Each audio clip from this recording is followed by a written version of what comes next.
पति की दीर्घायु के लिए महिलाओं ने रखा वट सावित्री व्रत। वट वृक्ष की पूजा कर की पति की लंबी उम्र की कामना। आज वट सावित्री व्रत वट अमावस के अवसर पर महिलाओं ने पति की लंबी उम्र के लिए व्रत रखकर वट वृक्ष की पूजा कर पति की दीर्घायु की कामना की। इस अवसर पर महिलाओं ने बताया कि यह परंपरा सदियों पुरानी है। उन्होंने सावित्री सत्यवान की कथा के बारे में बताते हुए कहा कि इस व्रत में इतनी शक्ति है कि सती सावित्री यमराज से भी अपने पति को छीन लाई थी। सुबह से ही महिलाओं को वट वृक्ष की पूजा और परिक्रमा करते हुए देखा गया।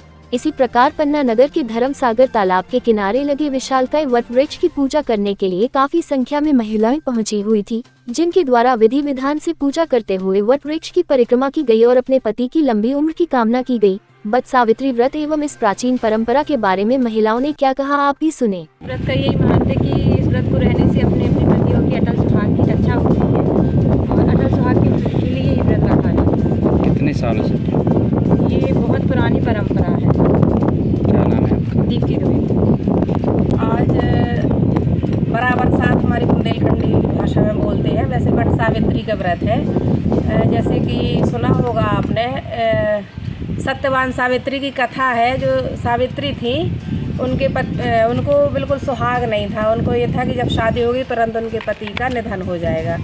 तभी उन्होंने किसी ने बताया कि आप वट सावित्री का व्रत कीजिए, इसके पुण्य प्रभाव से और आपके सुहाग की रक्षा होगी और आपका सुहाग अखंड रहेगा, आपके पति की दीर्घायु तक जीवित रहेंगे।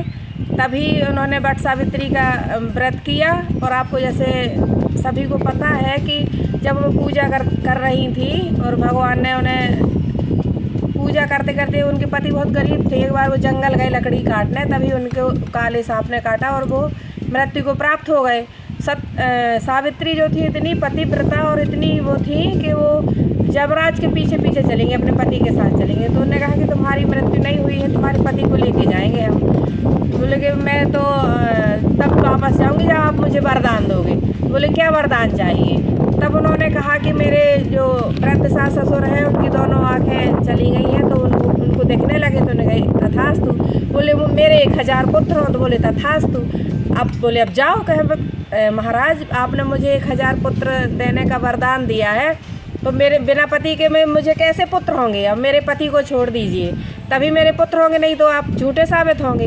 तब यमराज ने उनके पति को छोड़ दिया। तो इस व्रत में इतना ज़्यादा पावर है, इतना महत्व है कि उनके पति, सबके पतियों की दीर्घायु की कामना के लिए पत्नियाँ ये व्रत रखती हैं, पूजा करती हैं। क्या नाम है आपका? हमारा नाम है इंदिरा राजी बुंदेला।